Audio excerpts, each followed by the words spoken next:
together hotel. Oh, okay. Yeah, you know, with all the testing that we have to do in the early morning hours, it's kind of like, you know, got the pro chemical. And also if they call it during the last minute, I mean, it will take you 10 minutes to drive over. Which is, makes a big difference. Yeah, so plus you have to pack up, you know.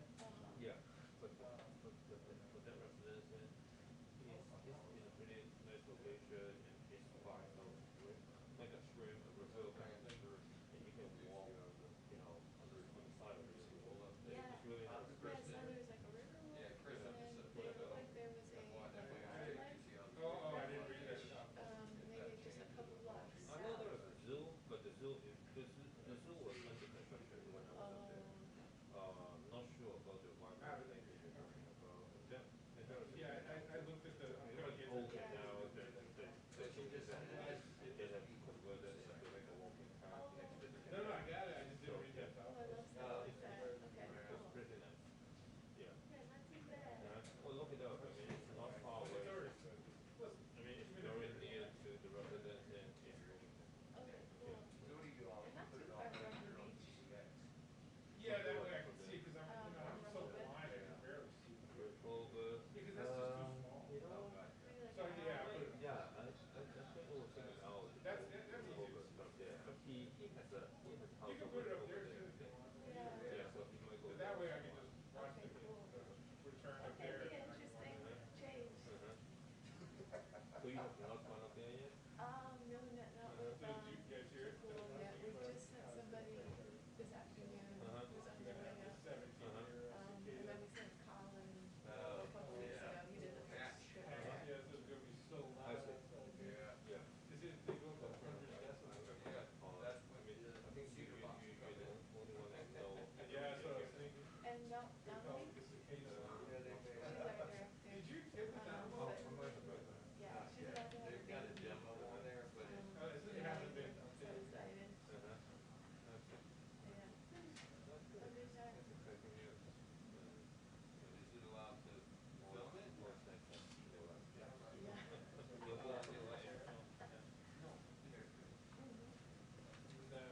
Yeah, they're not gonna let you.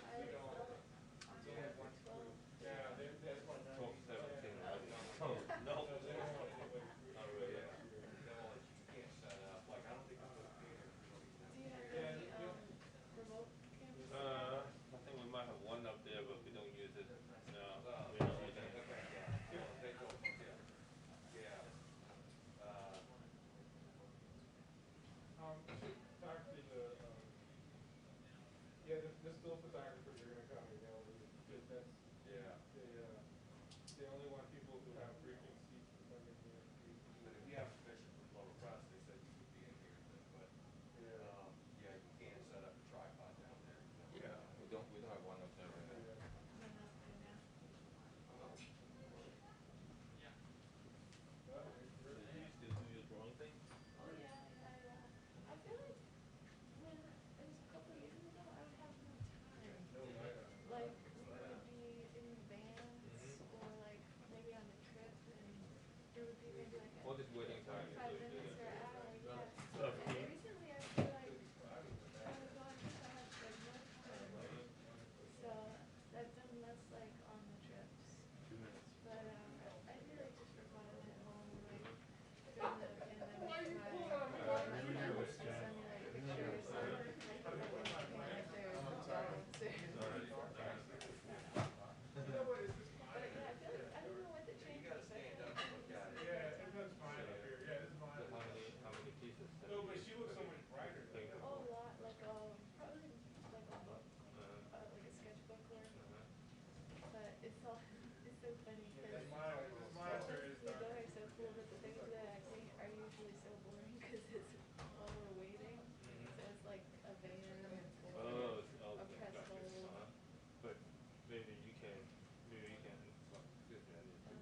have to support, like, some, I don't want to load up the thing, stuff like that. So I was trying to find out.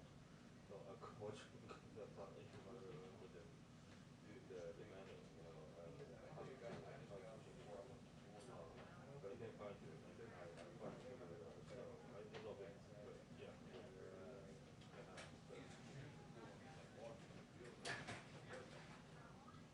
That won't work, to be honest. They're sort of like, What were you again from? this folds over, I won't be able to see. Again, they're super comfortable, and I don't wanna wear them all out. Oh, Is it one of their website, they don't have. it's okay. Well, but thanks so much for calling back. So how have you been? Yeah. Well. I should've checked.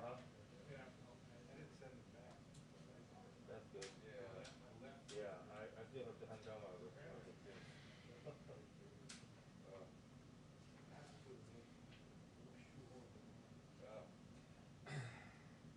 Yeah. Of course, yeah. Once you have the vaccines, yeah, I mean, Jim, where are we? yeah. That's good. What's happening? Where are we? Vacation. Yeah, Oh, pretty oh, well. oh. Yeah. We're There's still like no things This just is on 12. the day. So I AFP mean, was in it's on pretty busy. yesterday. Yeah, so I have probably two I'm behind looking me. at the day. So AFP was there, so I'm here for quarter to 7. For sure. I did. Anyway, hey, thanks for calling back. Okay. All right. Hey, any updates on Gucci, is he alright?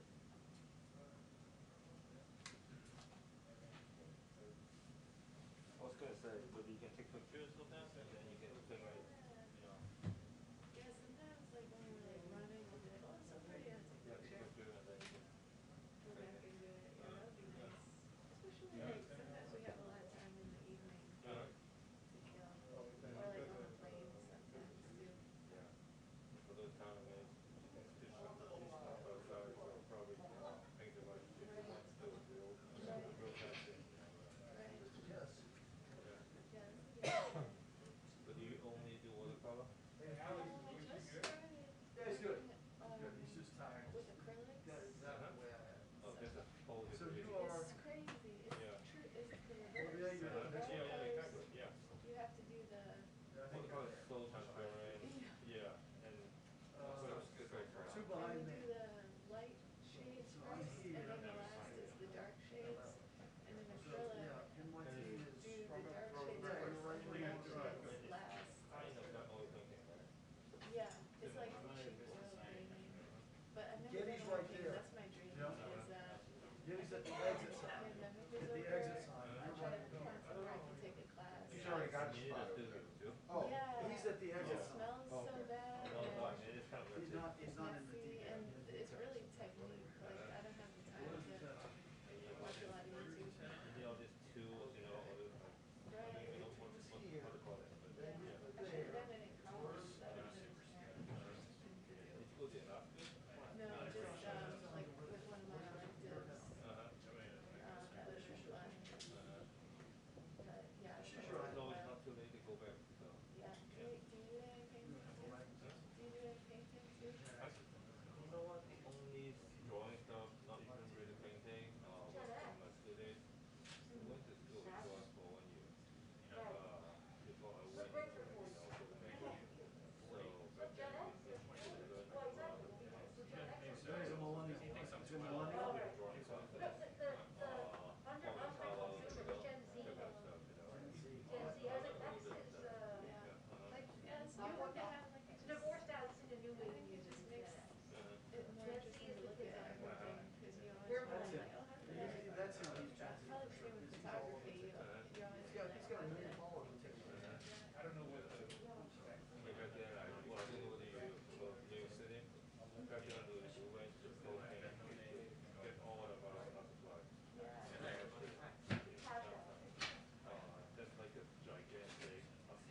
button?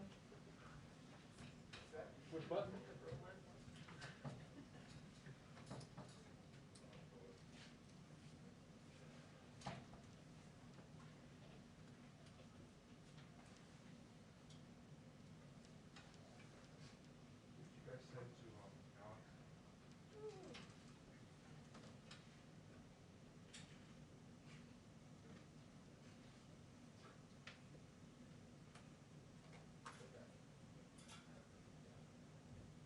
You guys send to Alex?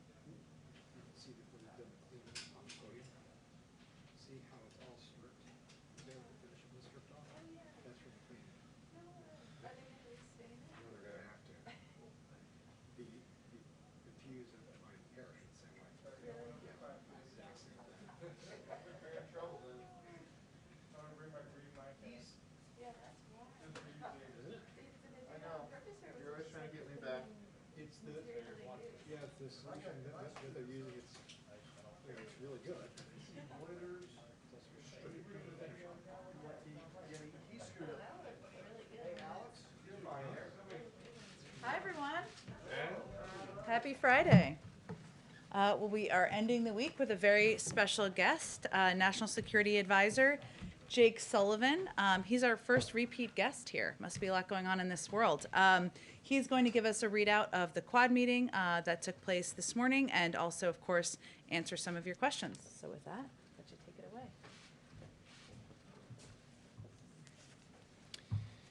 Thanks, Jen. Good to see everybody today.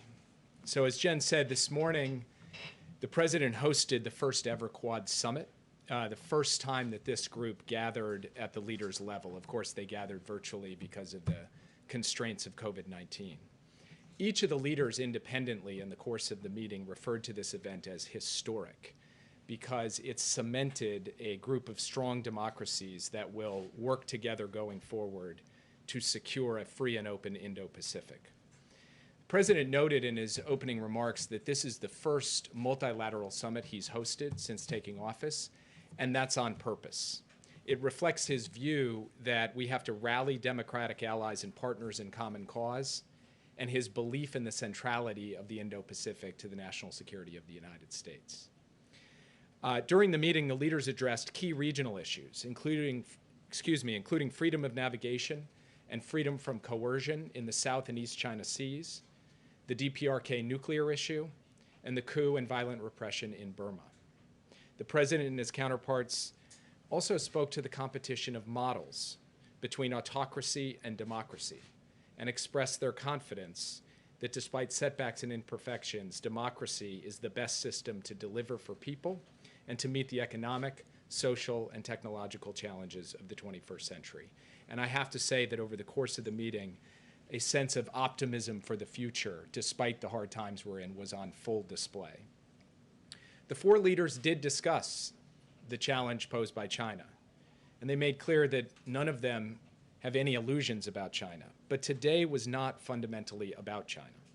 Much of the focus was on pressing global crises, including the climate crisis and COVID-19. And with respect to COVID-19, these four leaders made a massive joint commitment today. With Indian manufacturing, US technology, Japanese and American financing, and Australian logistics capability, the Quad committed to delivering up to 1 billion doses to ASEAN, the Indo-Pacific, and beyond by the end of 2022. The leaders also agreed that they would meet in person before the end of the year, and they launched a set of working groups, including an emerging technology group that will help set standards in key technologies like 5G and artificial intelligence, and another on cyber that will help our four countries meet this growing threat. These groups will deliver results by the time of the summit I just referred to that will happen before the end of the year. The Quad, at the end of the day, at the end of today, is now a critical part of the architecture of the Indo-Pacific. And today's summit also kicks off an intensive stretch of diplomacy in the region. Secretary Blinken and Secretary Austin will travel to Japan and Korea to meet with their counterparts in a 2+2 format. They're getting on the road this weekend. Secretary Austin will go on to India from there. Secretary Blinken and I will subsequently meet with senior Chinese officials in Anchorage, Alaska. And we will have other high-level meetings and visits in the coming weeks with leaders from the Indo-Pacific that will be announced soon. Just a word on Anchorage before I turn to your questions.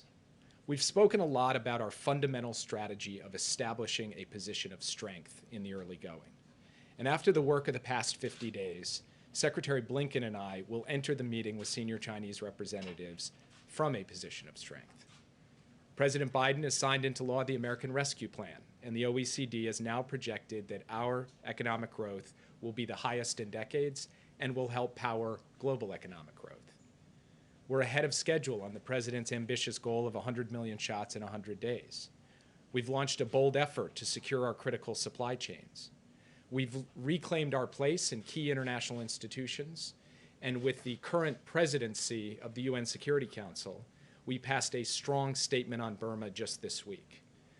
We've revitalized our alliances in Asia and Europe. Last week with the Europeans, we agreed to a pause in tariffs in the long-running Boeing-Airbus dispute, and we executed a strong joint response to Russia's poisoning of Alexei Navalny. We've begun deep consultations with our European partners on a common approach to our concerns with China. In Asia, just in the last few days, we've reached new hosting agreements for our troops and our bases with both Korea and Japan. And now we've taken the Quad to a new level. So make no mistake, today is a big day for American diplomacy. This summit is a big deal for the president and for the country, and we are looking forward to the work ahead. And with that, I would be happy to take your questions. Yeah. Thank you, sir. Jennifer Jacobs from Bloomberg News. In the Quad meeting this morning, did the president and his counterparts discuss the cyber attack on the Microsoft exchange? And also, I'm also wondering if they discussed the chips shortage, the shortage of semiconductors, and was there any solution to that? Without getting into too much detail, they discussed both recent cyber attacks and semiconductors in the course of the conversation today. And indeed, the leaders agreed as part of the Emerging Technology Working Group to look at this supply chain question, including as it relates to semiconductors, to make sure that we don't have shortages of critical materials going forward, whether it's semiconductors or rare earths.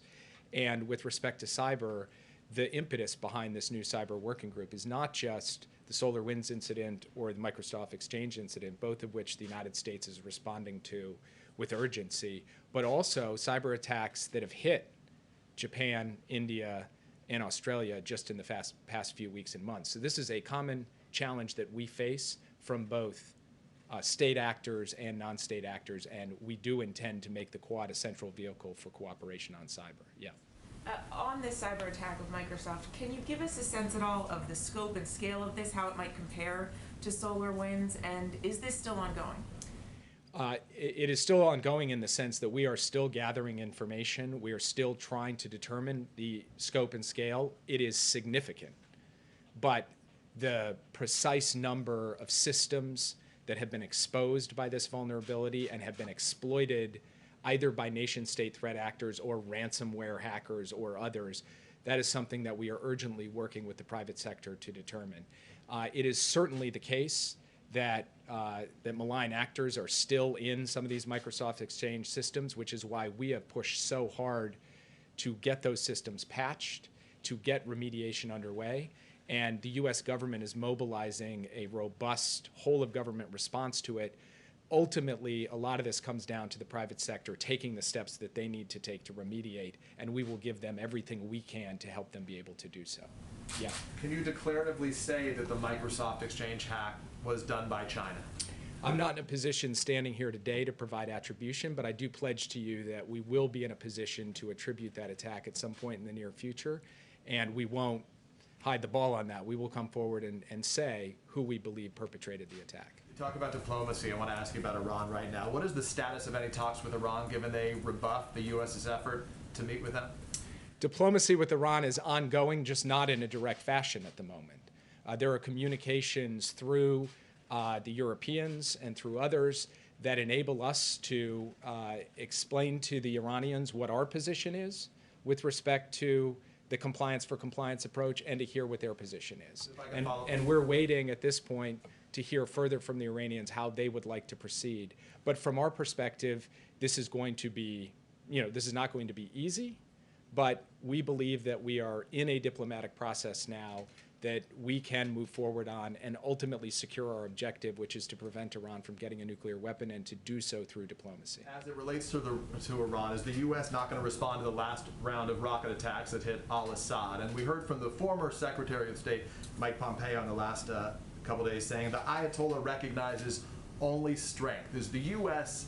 demonstrating weakness in terms of that relationship?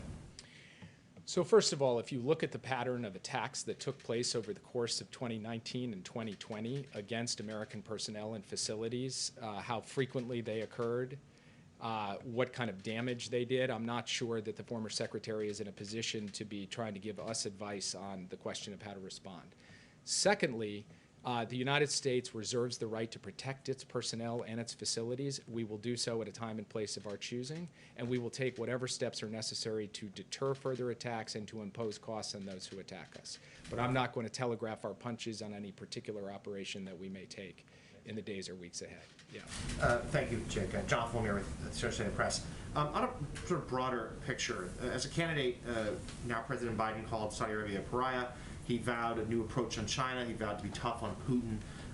But as he's in his early days as administration, both Republicans and Democrats alike have suggested that he's taken a little more cautious, more conservative approach. What should we read into this? Is this him displaying a more realism approach to foreign policy? Why not perhaps be the optimist that he did on the campaign trail?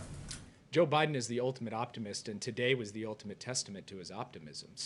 Pulling together for the first time ever the leaders of Japan, Australia, and India in a grouping that is going to allow the United States to drive forward its agenda, its interests, and its values more effectively going forward, and to lift up democracy as the signal form of government that can deliver for people and meet the challenges going ahead. So you heard him last night in his speech about where we're going to be on COVID-19. You heard him yesterday at the bill signing about domestic renewal, and you heard him today about his deep belief that the United States will be in a position to lead and to succeed in the 21st century on the global stage. That's the broad answer to your question. The more specific answer to your question is that let's take each of those in turn. On Saudi Arabia, the president said he was going to change America's relationship with Saudi Arabia, and he has. He has not only removed American support for offensive operations in Yemen, he has also taken additional steps to sanction individuals and to publish something the last administration was not prepared to do, an unclassified report on the murder of Jamal Khashoggi. He has also indicated to the Saudis that going forward, we are not going to give them the blank check the last administration did, either on how they treat their own citizens or how they operate in the region. But at the end of the day, his metric is what's going to advance American interests and values. And our near-term interest right now is to get a ceasefire in the war in Yemen so that we reduce humanitarian suffering there, and to get de-escalation in the region so that we increase America's security and the security of our allies and partners. On both of those issues, he has pushed Saudi Arabia hard, and we believe that we are making progress as a result of his policy.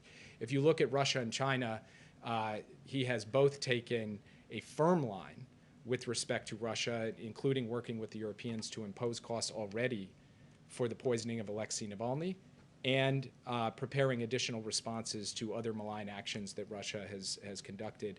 And as far as China is concerned, the United States, as he has said repeatedly, believes that we are going to end up in a stiff competition with China, and we intend to prevail in that competition. And he is amassing the sources of strength we need to be able to prevail. And that is 100% in line with everything that Joe Biden said on the campaign trail. And 50 days in, we believe we are in a better position to deal with the challenge from China than we were the day that he took office. Yeah. Jake, Stephen Portnoy from CBS News Radio. Thanks for coming in and taking our questions. I want to ask you a question about immigration diplomacy. When he was vice president, Joe Biden went to Guatemala in the summer of 2014. You were on that trip as his national security advisor at the time. He went because of what was then an unprecedented surge of unaccompanied minors coming across the border. One of the things he said on that trip in June of 2014 was, we can, A, first make clear in each of our countries in an unrelenting way not just with a public service announcement, that there is no free pass, that none of these children or women bringing children will be eligible under the existing law in the United States of America. He said that was number one, and then he went on to describe root causes and American aid. Why has that not been the message that this White House is sending now, clear and unrelenting, that none of these children or women bringing children will be eligible under the existing law?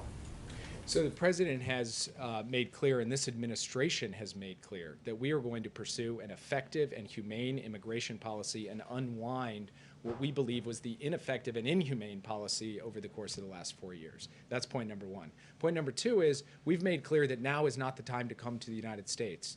We are dealing with a circumstance in which we have to build the capacity to be able to assess the asylum claims of individuals who arrive here, and we have to deal with the obvious public health effects of a pandemic. So we are sending the message clearly, and you heard it from Roberta Jacobson from this podium earlier this week. We're doing so in the region as well. But the president also believes that under our laws, people who are claiming asylum deserve to have their cases heard properly, effectively, efficiently, and as swiftly as possible, and that is the policy that we are going to pursue. Do you really believe that message is being received clearly in an unrelenting way? I mean, there was a young man quoted in the Wall Street Journal this week who said that this president seems more friendly to him than the prior one, and he believes he'll be able to come to the United States on that basis. So this is day by day something that we need to be able to communicate from a range of different perspectives from this podium, in the region itself, on the airwaves, and we will continue to do so as we go forward. Yeah.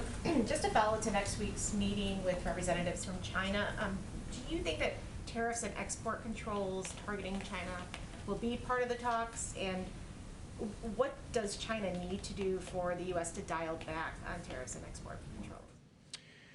I don't expect that, for example, the Phase 1 trade deal is going to be a major topic of conversation next week. This is our effort to communicate clearly to the Chinese government how the United States intends to proceed at a strategic level, what we believe our fundamental interests and values are, and what our concerns with their activities are, whether it's on Hong Kong or Xinjiang or in the Taiwan Strait, or frankly, the issues that we heard today from our Quad partners, their coercion of Australia, their harassment around the Senkaku Islands, their aggression on the border with India.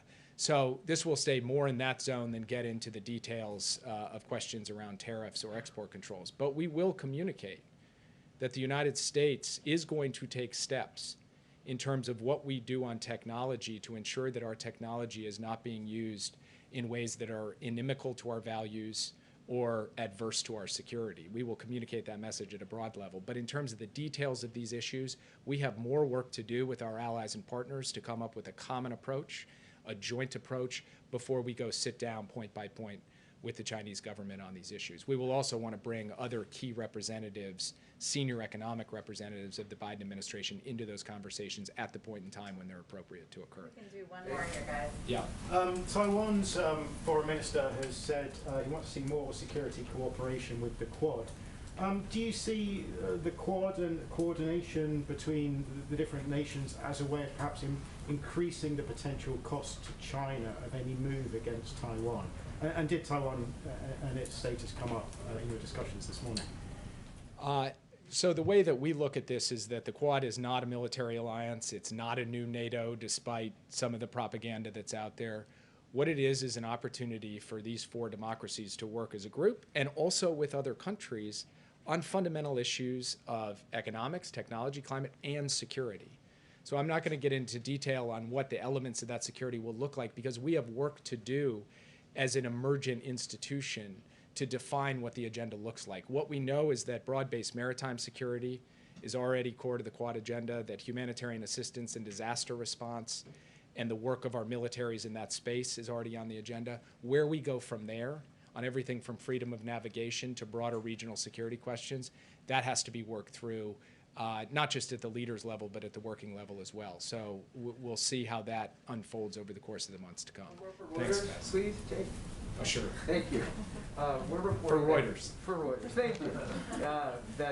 We're reporting that India is likely to block its mobile carriers from carrying or using telecoms equipment by Huawei. Is that something that the United States welcomes? The United States has expressed its concerns about Huawei and the relationship between Huawei and elements of the Chinese government and military apparatus. And so this is a sovereign decision for India to make, but we certainly think it's consistent with the decisions that we've made and advocated as well. And just to follow up on the vaccines, we also have reporting from India that the temporary U.S. ban on exports of key raw materials for vaccines could affect the objective of quickly ramping up production. Is the U.S. open to easing that ban? So first, the President had the opportunity to speak with the Prime Minister about this bold initiative that we're undertaking, and we feel very good about our ability to execute against that. Secondly, I do not believe that there is an export ban, but the United States will happily work with countries around the world to make sure that we are doing our part, not just to make sure every last American citizen is vaccinated as quickly as possible, but that the rest of the world gets vaccinated as quickly as possible as well. So I'll leave it at that. Thanks, guys. Thank you, Jake. Okay, just have a couple of items at the top. Given all of the news in the speech last night, I just wanted to just give a brief overview of some of the announcements the president made about how we were going to, that give more detail, I should say, on how we're going to meet his commitment of course, directing states to ensure that every American is eligible to receive the vaccine by May 1st, how we're going to expedite it, and how we're going to get to the point where we are having July 4th barbecues. So first, he announced the plans to deliver vaccines directly to up to 700 additional community health centers that reach underserved communities, bringing the total number of community health centers participating in our federal vaccination program to 950. And this is hugely important as we're talking about addressing access, vaccine hesitancy, meeting people where they are in communities, because these health centers are trusted places in many communities where people go and they get regular health services, and so this will dramatically increase that. We're going to double the number of pharmacies participating in the federal pharmacy program. When we first announced this, if you all remember, we announced that it was a pilot program and we're going to see how it went. It's extremely successful, and it has been very effective around the country. And so now the vaccine will be available at more than 20,000 pharmacies across the country.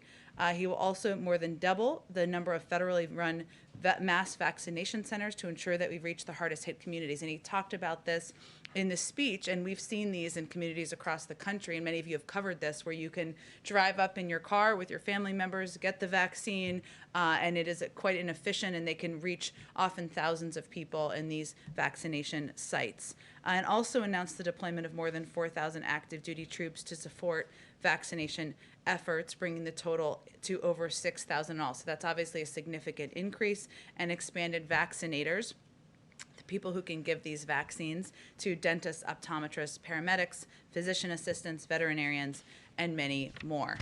So the last piece, and I announced much of this yesterday, and I think you're all quite familiar with what he's doing next week, but in the for tradition here, next week the President, Vice President, First Lady, and the second gentleman will hit the road to talk to the American people about the benefits of the American Rescue Plan. On Monday, he will host an event at the White House on the implementation of the American Rescue Plan.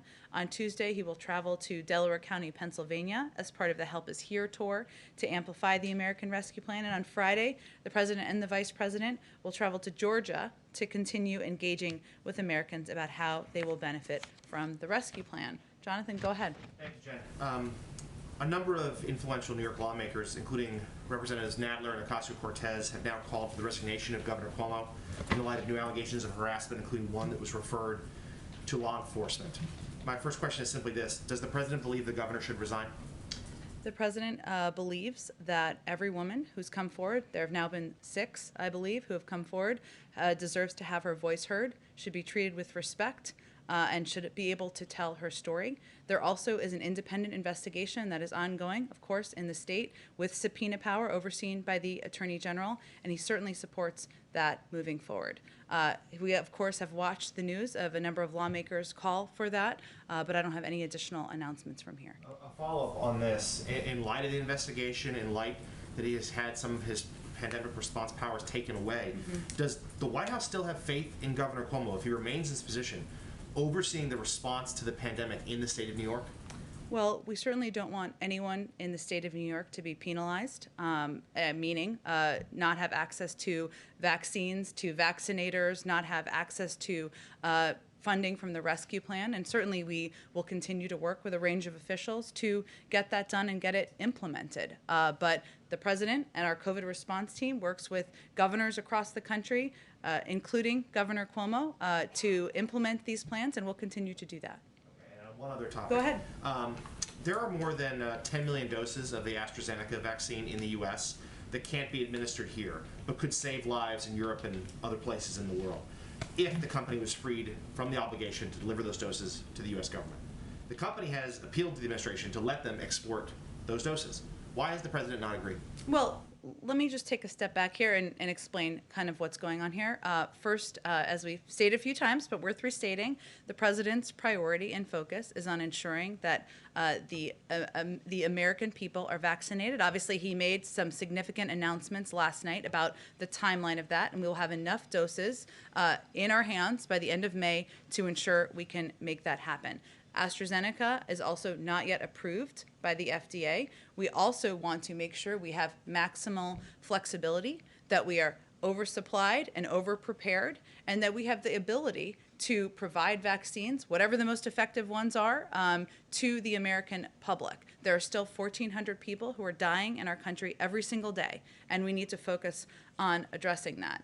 At this time, there have been requests around the world, of course, from a number of countries who have requested doses from the United States, and we have not provided doses from the U.S. government to anyone. So this is not about Europe. This is about our focus and our priority, which we have been very public and clearly stated. And what you're referencing in terms of access to doses, of course, the production, part of the production is through the defense, is enabled because of the Defense Production Act. There is a contract obligation to deliver on the U.S. doses and to fulfill that contract. But any company, AstraZeneca is not a U.S. company. They can also work with, and even if they were, they can work with any country to fulfill and to work on a deal to get access to doses.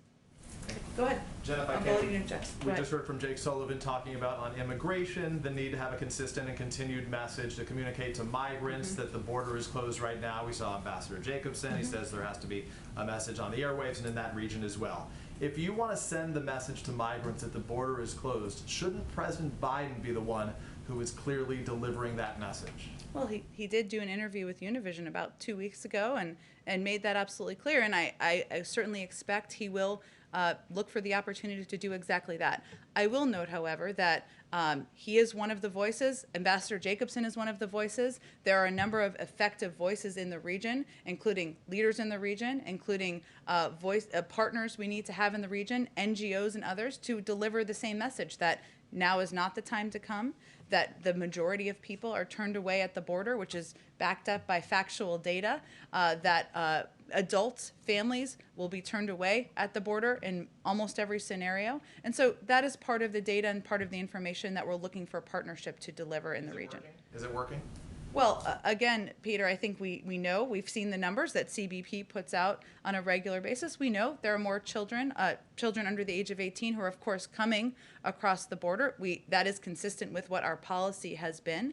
But in terms of people who are turned away, who are coming to the border, who are turned away, I mean, those numbers, are people hearing that? Are they still making the journey? I don't have any further analysis of that. I know that what people are looking at is that there are more children who are coming across the border, and we've certainly confirmed and acknowledged that. Let me ask you about the president's speech last night. This was a speech about the anniversary, the last year since the pandemic began. Of course, he spent a lot of time touting the success of vaccines, yet there was no mention of the president under whose administration these vaccines were developed. Does former President Trump not deserve any credit on vaccines? Well, the president himself and many people in our administration have conveyed that making the progress that was made, and we've said this publicly, that was made on these vaccines was a Herculean, incredible effort by science and by medical experts. And certainly we have applauded that in the past, and we are happy to applaud that again. But I would say there is a clear difference, and there are clear steps that have been taken since the president took office that have put us in a trajectory that we were not on when he was inaugurated. And leadership starts at the top. It includes mask wearing, it includes acknowledging there's a pandemic, it includes getting a vaccine in public, but even more importantly than that, it includes putting in place an operational process that can ensure that we have enough vaccines to vaccinate Americans, enough vaccinators, enough vaccine locations. None of that was in place when the president took office. And certainly that's on distribution and the like, but on the development of the vaccines, it was Operation Warp Speed that was invented, executed, initiated under the former president. So in the spirit of bipartisanship and unity last night, as opposed to the first comments which spoke about the denials in the first days, weeks, and months, why not just say, with credit to the previous administration and the former president for putting us in this position, we are glad that we have been able to move it forward. That is an excellent recommendation as a speechwriter, but the president has spoken to it in the past. He has applauded the work of medical experts and scientists and the prior administration. And what the purpose of last night's speech was to give an update on what his administration has been doing, what he has done since he took office, the progress that's been made, what the work is ahead, provide a light at the end of the tunnel, and ask Americans to engage in the process and do what's needed to be done so we can get to those July 4th barbecues. And in fairness, as he said, to bring all Americans together, which is why I asked. Of course that is, but I would say that Americans are looking for facts, they're looking for details, they're looking for specifics, and I don't think they're worried too much about applause from 6 months ago when the president has already delivered that publicly. Thank you, Jen. Go ahead.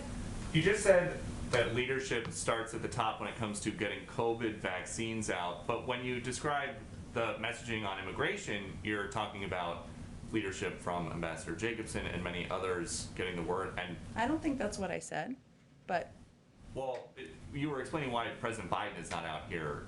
I actually, to be factual, because we're all about facts, I actually started by saying he did an interview with Univision just 2 weeks ago, and that he would look for opportunities to continue to deliver that message clearly himself, but that there are a number of voices that are important and effective and can be heard in the region, and that we will certainly use a number of voices to communicate directly in the region. So we've heard from some folks down at the border in Brownsville, Texas specifically, of migrants who are being tested by some of the NGOs down there for COVID. They test 1,700. At least 204 positive tests so far. That's over a 9% positivity rate, more than double the national average. So what is the federal government doing to protect the citizens of a town like Brownsville, Texas? Well, I don't know where I'm not questioning the data, but I certainly would refer to CBP, and I'm happy to get more specific data. That's where we're getting officially from CBP data on the testing. Well, let me walk you through, because obviously there are a number of categories of individuals who are coming, and this is a question you've asked before, and certainly an understandable question. So individuals who are taken into, and so I'm just going to give you an outline of the testing, into ICE custody. Migrants entering ICE facilities are tested upon intake, and they're quarantined if they test positive. That's one category, of course.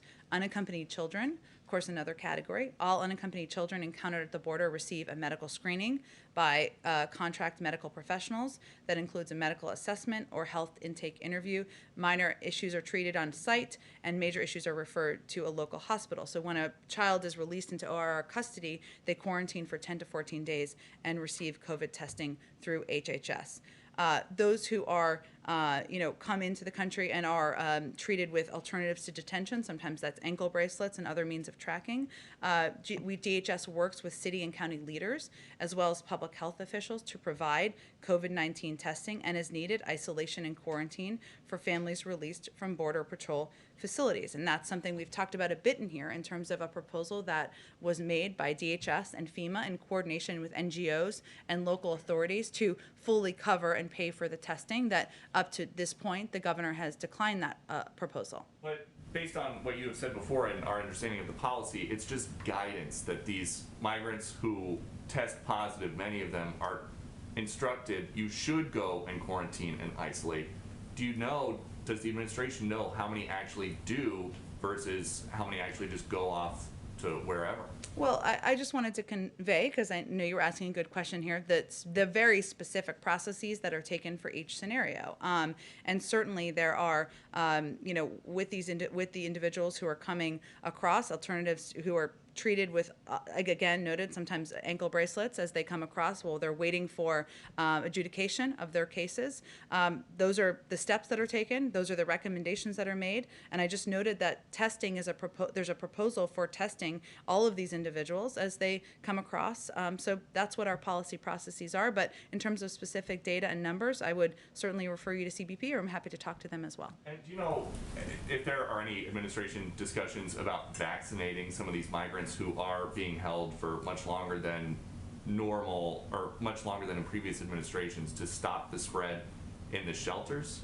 It's a really good question. I would say, obviously, we're focused on vaccinating, eligible Americans in the country, but we do believe that vaccinating as many people as possible keeps all of us safe and keeps all of us, ensures the safety of all people living here. But I'm not aware of any plans.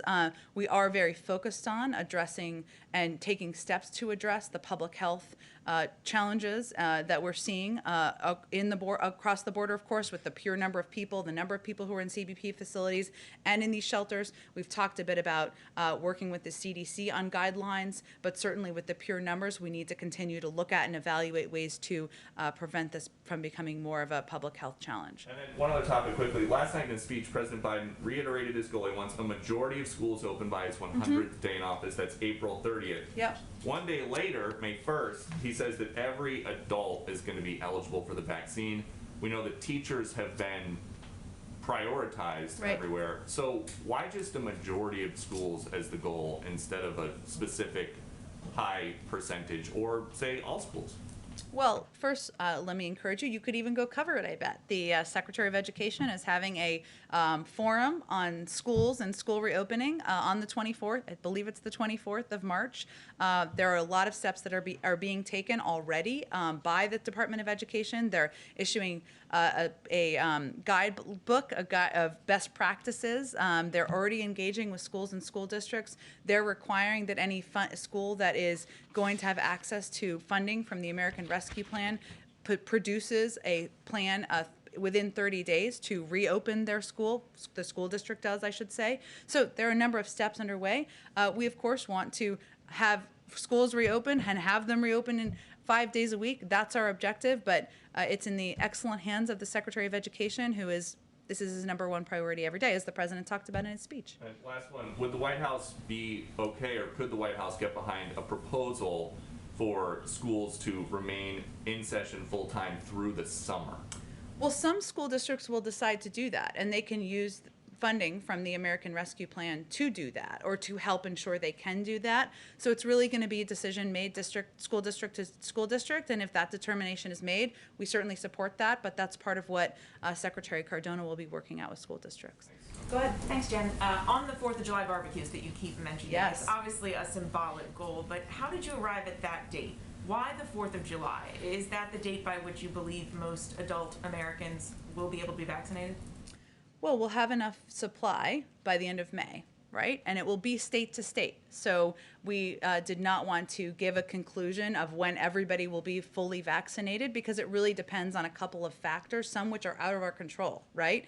People who have concerns about the safety and efficacy of vaccines, we need to continue to redouble our efforts to address that. Obviously, some states will have faster timelines than other states. But, we recognize that with a May 1st timeline of everyone being eligible, with the ability to have vaccines for every American available, or we'll have the supply for them by May 31st, that we felt it would be a timeline, our health and medical experts, it would be a timeline by which we could have, and again, this is not large gatherings, as you know, Mary, it is having a small group of friends and neighbors in your backyard. So it's certainly not a full return to concerts and soccer stadiums, but it is a baby step toward that, and our team felt confident that we could get to that point. So is it safe to say that by July 4th you think we're in the ballpark where you could have most adult Americans vaccinated? Well, again, many of the factors are out of our control, including individuals being willing to take the vaccine, and that's why it was so important for the president to convey that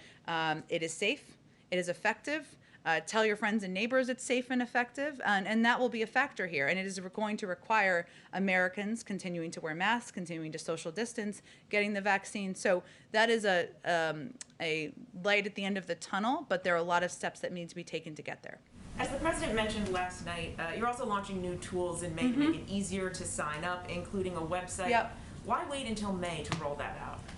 Well, there's already a pilot program that is available in about half a dozen states, and we've talked about expanding and building upon that. A lot of states also have their own websites where people can go, and of course, pharmacies, as you know, in a program we've massively expanded as part of the announcement last night. You can do scheduling through there.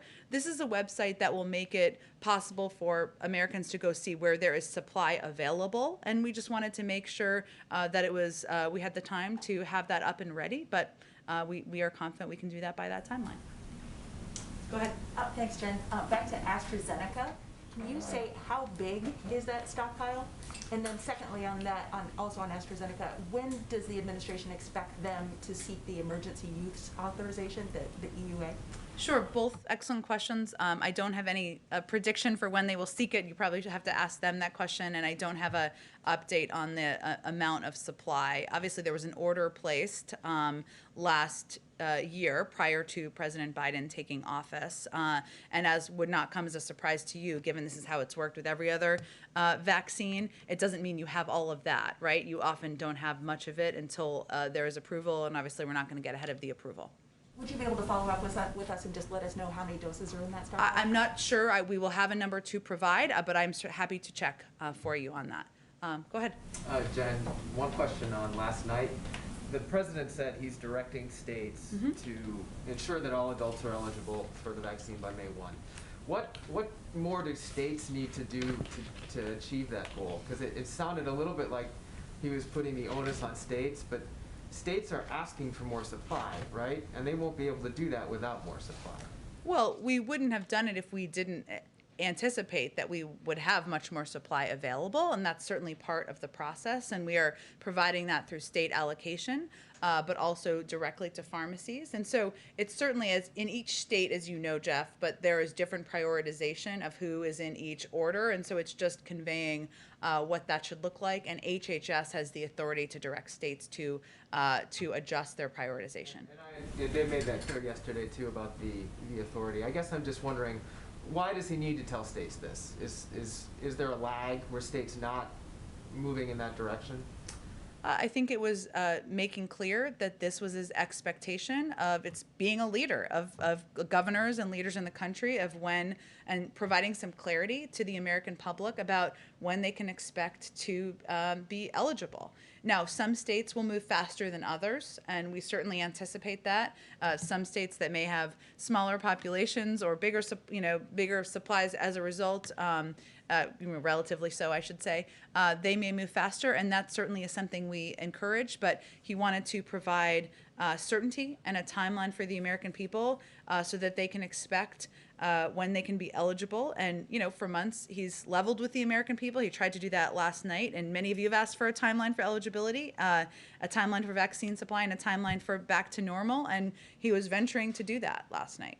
Okay. And one follow-up on AstraZeneca.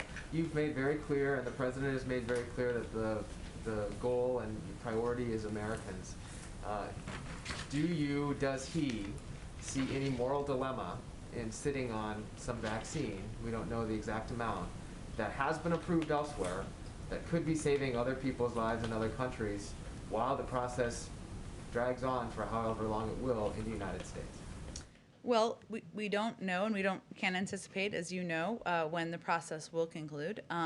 But I think his view is that his first obligation, is to addressing what is still a crisis in our country, right? And what is still a circumstance where, yes, he outlined last night that there's a light at the end of the tunnel, but 1,400 Americans are dying every single day. And he wants to have, as the leader of this country, maximum flexibility. Now, as Jake just outlined, he also wants to be a key member of the global community and send the message that we are want to be collaborative and cooperative and work with other countries to get the global pandemic under control. No doubt that is a tricky balance, but in the middle of a pandemic, we're still at war with the pandemic.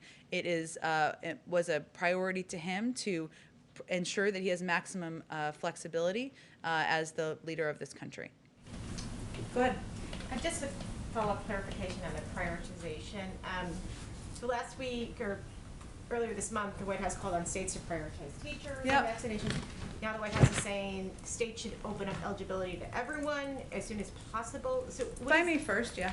So what does that mean right now for advising states on priority groups? Should they be getting rid of them? Should they keep them intact? I mean, should they still be focusing on teachers right now? And how do they square all of this stuff given, that they're saying that they have shortages of vaccines right now? Well, I think there are some who are saying that and some who are not. And obviously we've been increasing supply nearly every single week. Actually, every single week we probably have been increasing supply. And as you all know, we will also have more and more doses we'll have access to as the federal government to ensure that states are getting an increase in supply. It's going to be decisions made state by state on how they provide clarity to the people in their state. I believe Alaska is a state that has already moved to eligibility for everyone. So there are probably models that some states can look to. Teachers remain prioritized, and that is done primarily through the pharmacy program. It's been quite successful. I have not heard reports of confusion in recent days at all about that program and the implementation of it, but each state will have to decide how they implement and their timeline, and he is just giving them the time to be able to implement in advance of May 1st. Go ahead. Jen, the president took pains last night in his speech to condemn attacks on Asian Americans. He called them un-American and wrong, they must stop. Does the president believe that his predecessor had anything to do with the rise in attacks on Asian Americans? I think the president has spoken about the concerns he had about the rhetoric and the provoking of hate speech by his predecessor. And I think he's not made a secret about that. But we're looking at this moment, 50 days into an administration where there are still, many in the Asian American community still live with fear, still are being threatened, still are being attacked. And he felt it was important for him as the President of the United States and leader of this country to make clear that that's not acceptable and to condemn that during his first primetime address. And so that was more, not a reflection of his thinking about his predecessor, more about looking at what people are still facing in this moment. Is there anything more the administration can do on this point? There's a push on the Hill, I understand, to have a DOJ official take on this problem. Is that something that the president would support? And if absent legislation, is there something he could do or order the Attorney General to do? I think he would expect the Attorney General would make decisions independently about how to best address, and I'm happy to talk with our policy team and see if there's more. Obviously, he signed the executive order in the early days and condemned these actions last night, and certainly would expect, as I said, the Department of Justice to make independent decisions, but I can see if there's any more specific policy actions we can take. Quick question about next week. This is the first Irish president in some time. Any plans for St. Patrick's Day, even here at the White House? I expect we will have more to preview. We, of course, will be recognizing St. Patrick's Day, but I will have more to preview for you on what that looks like probably later in the weekend or early next week as it's being finalized. Go ahead. Yeah, following up on the earlier questions about July 4th, in order to reach that goal, I mean, is there a certain percentage of Americans that need to be vaccinated? Or if there's no number, what does the situation need to look like? Do we need to continue on the pace that the country's been on in recent weeks? Well, I think it's important to note that we're not talking about a July 4th celebration on the mall. We're not quite there yet, right? Or we're not talking about soccer stadiums being filled in communities across the country. That might require something more like what you're talking about. We're talking about the American people being motivated and excited by the fact that if they get vaccinated, if they abide by that there will be access to vaccines, they will be eligible, and if they take steps to get vaccinated to continue to wear masks, to continue to observe social distancing, then looking ahead to July 4th is an aspirational moment where people can plan small get-togethers in their backyard. But we're not talking about a mass event here or a return to total normalcy. That's not what this is. This is a step more toward the kind of socialization and engagement with friends and family that he knows as a human being people have been missing over the last year. Yeah, and another question, the $350 billion in direct aid to state and local governments. State and local governments right now are going through their budgeting processes. When might they be, has the White House been able to determine when they'll be able to start getting money from that aid? Will it be in one large chunk from municipalities and states, or will it be over a staggered time? What have you been able to determine through the Treasury Department? Yeah, that's a great question. I know Treasury is working hard at ensuring that this money is getting out the door, the portions of the money they're overseeing. But I'd have to talk to them more about how that will be implemented or pushed out specifically, and kind of what the timeline for that will be. And hopefully we'll have more of an update on that early next week, but I'll see if anything is ready before then. Yeah, one more final question. Under the American Rescue Plan and the $1,400 checks that Americans receive, there are currently no protections to prevent debt collectors from seizing stimulus checks. During the last year, the second round of stimulus checks had such protections. Senator Ron Wyden of Oregon has a standalone bill that would provide those protections. Does the president believe debt collectors should have access or should not have access to that money, and does he support the Wyden bill? I haven't talked to our legislative team about that. I know there were a number of adjustments made post the implementation of the package in December to adjust and address issues like non-filers having access, ensuring that we were reaching people who weren't reached and were eligible. So I would have to talk to Treasury about whether they have a concern about this at this point in time or whether protections have been put in place. One more I forgot about. The 4,000 military personnel that the federal government plans on extending for the acceleration of vaccines. Has it been determined where they are going? Is it to help at vaccination centers, mega sites? Can you talk more about the deployment of those soldiers?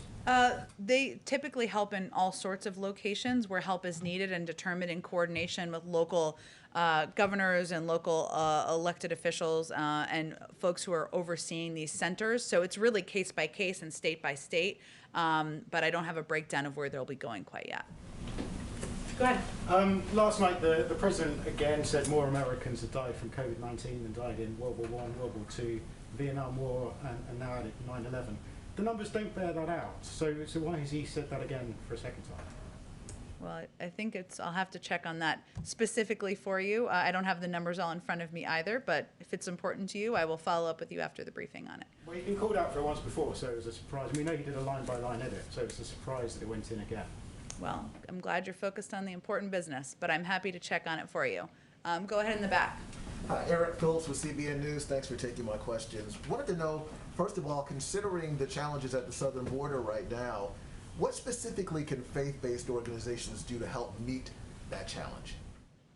It's a great question. I mean, faith-based organizations are an incredibly important part of the NGO community, as you know, as it relates to addressing immigration in a humane way, and oftentimes helping to find helping to connect these unaccompanied children with safe and vetted homes or sponsor homes. That's a key role that they play. They also play a key role in working with local communities on addressing needs that come up, NGOs broadly, but many of them are faith-based as well. So, I think we see faith-based organizations as an important partner in addressing the challenges we're facing at the border, and ensuring that these kids who are coming across are treated humanely, or find safe shelters and safe locations to be while their cases are being adjudicated, and they play vital roles at most steps in the process. When it comes to the vaccine, the administration is saying, hey, get vaccinated as soon as you can with the vaccine that's available to you first. Yeah. But what do you say to a significant segment of the population that has a moral problem with the Johnson & Johnson vaccine because the company uses cells from aborted fetal tissue in its manufacturing process? Well, I know that the Vatican has conveyed that all 3 vaccines are safe and effective, and I know that is a powerful authority for many who are close to their faith. But that is something that has also been conveyed by health and medical experts. And I would also we also recognize that while that is factual, and I would certainly point you to those important authorities, we are not always the best messengers. That here, a Democratic administration, to communicate to everyone in the public about the safety, the efficacy, and the importance of taking the vaccine. And so we are very open to looking to working with a range of partners and messengers, outside groups, outside organizations, and conveying exactly that, because we believe that ensuring the public is vaccinated and saving lives is something that transcends political party. It transcends disagreements about a range of issues. And so we are very open to that and recognize that we are not always going to be the right voice or the right face for that message. Lastly, I just wanted to ask you, how is temporarily tightening war power restrictions in places like Somalia, Yemen, and Libya going to be beneficial to the U.S., whereas ambassadors in those places used to be able to give the go-ahead? Now the White House has to, at least for now, give the green light before these actions can be taken. Sure. Well, it was important to the president and our national security team that we take a moment to review the use of these powers, authorities, over the last several years. It's not forever, but they wanted to take a moment to do that review at the beginning of an administration and make a determination about how to best approach it moving forward. So that's what it's a reflection of. Okay, go ahead.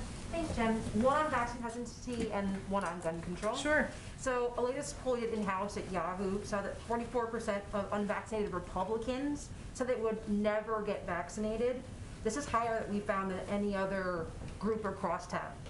Are you worried that the vaccine hesitancy from these Republicans, or white Republicans, will make it harder for President Biden's goal of vaccinating all adults by summer? And what is your guys' thought, or what is the administration doing to persuade Republicans in particular to get vaccinated? You're talking about who are the effective messengers here. Well, we are concerned about vaccine hesitancy in many communities across the country because we are going to get to the point, clearly, where we have enough supply to vaccinate every American, every adult in this country, and it will get to the point where we have more vaccines than people who want to take the vaccine, and we see that on the horizon. So we have taken a number of steps in communities where we feel we can be very effective messengers in, and that includes, just statistically, just because I know you were giving a statistic about kind of white conservative Republicans, but Black and brown communities are actually the hardest hit by the pandemic, 2 times more deaths and hospitalizations. Also communities where there is high levels of vaccine hesitancy, and we have taken a number of steps to open, as I mentioned, these community health centers, invest in more mobile units. A big issue, though, is access and accessibility and meeting people where they are, regardless of their political affiliation. And so one of the steps we've taken and we can effectively do outside of any partisan politics is ensure that there are locations with entrusted locations, community health centers, pharmacies, where anybody of any political persuasion can get the vaccine, and they don't need to wear a Joe Biden sticker in order to do that. But we also recognize, as I noted in response to the earlier question, that we are not always going to be the most effective messenger, and there are outside organizations that are doing a range of outreach, doing ads and things along those lines, one that featured former Republican President Bush and others, and I think that kind of work is something we fully support and we feel is important in order to increase the number of people who feel comfortable and confident in the effectiveness of the vaccine. Follow up on that, we've heard a lot from the administration on very specific plans about, like you said, Black and brown communities and how they're being disproportionately affected. But is the White House thinking of how to reach Republicans who will not take the vaccine? Talk about the ad. Former President Bush was in it, of course, notably former President Trump was not there. Is there outreach to Trump or to any other high-profile Republicans to talk to these Republicans who say they will never take the vaccine? I guess what I'm trying to say, but maybe not clearly enough, is that we recognize as a Democratic administration with a Democratic president that we may not be the most effective messenger to communicate with hardcore supporters of the former president. And we have to be clear-eyed about that. Now, we also know that it is not always famous people who are the most effective messengers. And so when I was talking about access, what I was getting at is that doctors, medical experts, community leaders are often not seen as faith leaders, as partisan officials. And so we also work to empower, to provide funding, to work with these different organizations to get into communities and convey this is safe, it's effective, it will save lives. This is not a partisan issue. So that is a step we are taking. But yes, there are, in terms of elevating outside voices, we certainly support that. But there's a lot of outside work that's happening on to reach out to these groups as well. Should we expect to see, any collaboration between the White House and high-profile Republicans, on Twitter, on Instagram, anything like that, to speak to these communities, just as there are with other Black and brown people? Let me try this again. So, I'm hearing you. I just want to get very specific about the outreach to Black and brown communities is very specific. Yeah. Is there going to be very specific? So what I'm conveying is we are focused on how do we address the root issues and the approach that will solve the challenge here. And what I'm trying to get at is that accessibility. It may not satisfy this conservative Republican and this famous Democrat working together. That may happen, right? But the way that we have seen through data, the way that our health and medical experts have conveyed to us is that making it accessible, doing that through community health centers, ensuring there is access and supply, making sure that local doctors, faith leaders, community leaders have access to that, have the information, is incredibly effective. That's what we're investing in and can also be quite effective with many of the groups that you've talked about. One question on gun control. Sure. Yesterday, two Democratic-supported bills about gun control passed through the House. Now it moves to the Senate. Curious what the White House's outreach is going to be to senators to try to get 60 votes for these two kind of very important, especially for progressives, legislation on gun control. Yeah. Well, first, gun safety measures and putting in place background checks is something the president has been personally committed to for many years of his career. He thinks it is long overdue.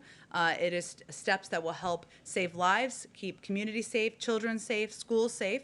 And he has fought against the NRA many times and won a few of those times as well. So he will, of course, be talking with leaders and members of Congress about how to move forward with gun safety measures. It's a priority to him, but I don't have any specific outreach to read out to you. Go ahead in the back. Thanks. I have another question about state aid under the American Rescue Plan. Mm-hmm. We're coming up on a month out from the Texas blackouts, snowstorm. Can Texas use this state aid under this rescue plan to weatherize its grid? Something that the Speaker of the Texas House wants to do. He says, well, the federal help was intended for recovery from a disaster, and this is a disaster.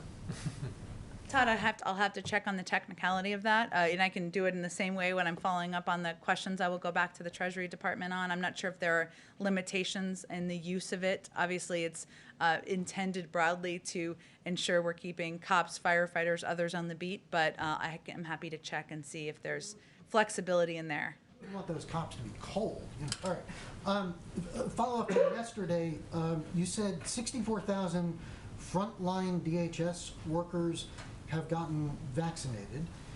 This was part of the spat with Governor Abbott. Yeah. Governor Abbott said today that there's a mass vaccination clinic next week for Border Patrol agents in the Rio Grande Valley, and he's saying that is coming in response to the pressure that he's put on the administration. How many frontline workers have not gotten shots? And was this a response? How many Border Patrol agents have not received shots? You'd have to ask them that specific question. What I was conveying is that it's a priority. We've made it a priority. DHS has made it a priority. I think that existed prior to Governor Abbott pressure. I'm not sure what the format the pressure took, but we certainly are happy that he's happy to hear that we're vaccinating Border Patrol agents. Totally unrelated question. There was a bill filed a couple days ago by a bipartisan group of senators and congressmen called the Journalism Competition and Preservation Act. I'm not sure if you're familiar with it. It's the one that would give news organizations a temporary exemption from antitrust so that they could collectively bargain with Facebook and Google like the Australia law. Does the administration have a position on that? I'll have to check. Sounds interesting. I want to know the answer. I will check and see if we have a position on it. Go ahead, Matt.